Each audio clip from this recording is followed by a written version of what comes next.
Okay, so a loopster puzzle is a puzzle that uses logic and multiplication.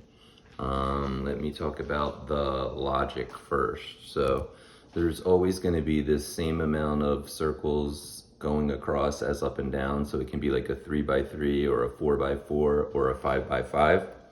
And the rule is that whatever numbers, like if it's a 3 by 3, you're using numbers 1, 2, 3, you can only have one of each number in each row, one in each column.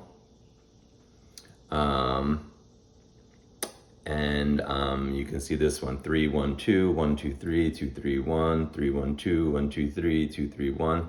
That's a way of organizing them so that there's only 1, 1, 1, 2, and 1, 3 in each row and each column. So then how does that work? Well, if you look at a puzzle like this, you can tell that some circles you can figure out by logic. For example, if this one is a 1 and this one is a 2, if you look at this corner, it can't be a 1 because there's a 1 in the top row, and it can't be a 2 because there's a 2 in the last column. So it has to be a 3. If this one's a 3 and this one below is a 2, this has to be a 1. If this one is a 3 and this one is a 1, this one over here has to be a 2.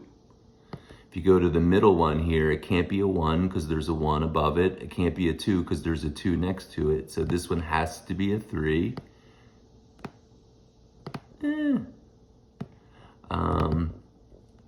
If the one on top is a 1, this is a 3, this has got to be a 2. The one next to it goes 1, 2, this has to be a 3. And 3, 2, the one in the middle has to be a 1. So basically, by looking at what numbers you do have, you can figure out the other ones.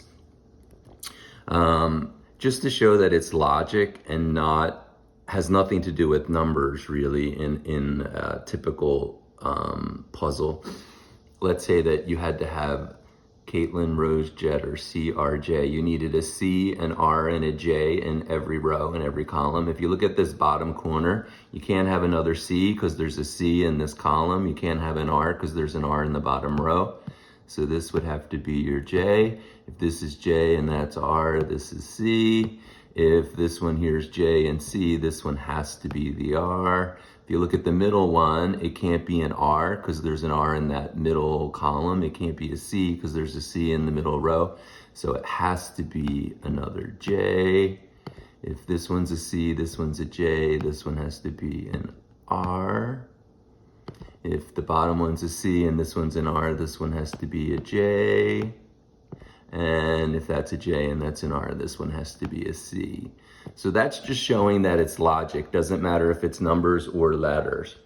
Now, a loopster puzzle uses multiplication. So the way it works is it's 3 by 3, but you don't know any of the numbers. Okay, I didn't give you any of the 1s or 2s or 3s, but I did tell you that these loops, which are the circles that go around the outside, tell you that the two circles multiply to make whatever numbers in between is 3.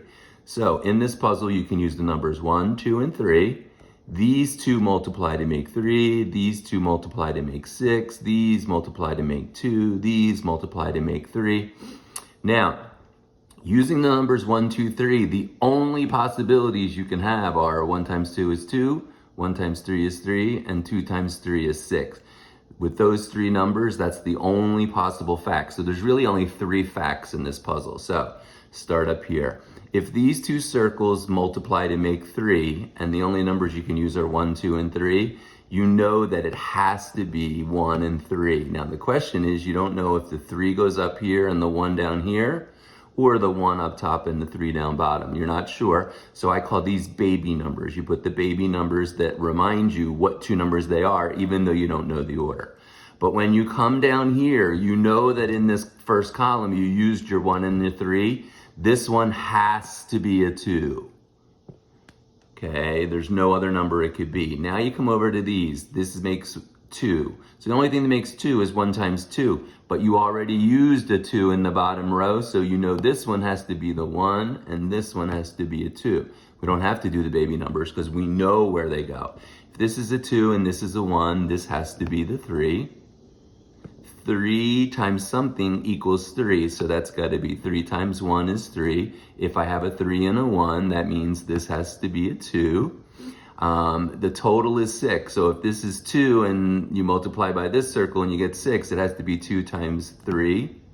Now we're back to the beginning. This one, remember we didn't know if it was a 1 or 3 on top. Since we have a 3 in this top column now, top row, this can't be the 3. It has to be the 1, and this is the 3. And that is a solved puzzle.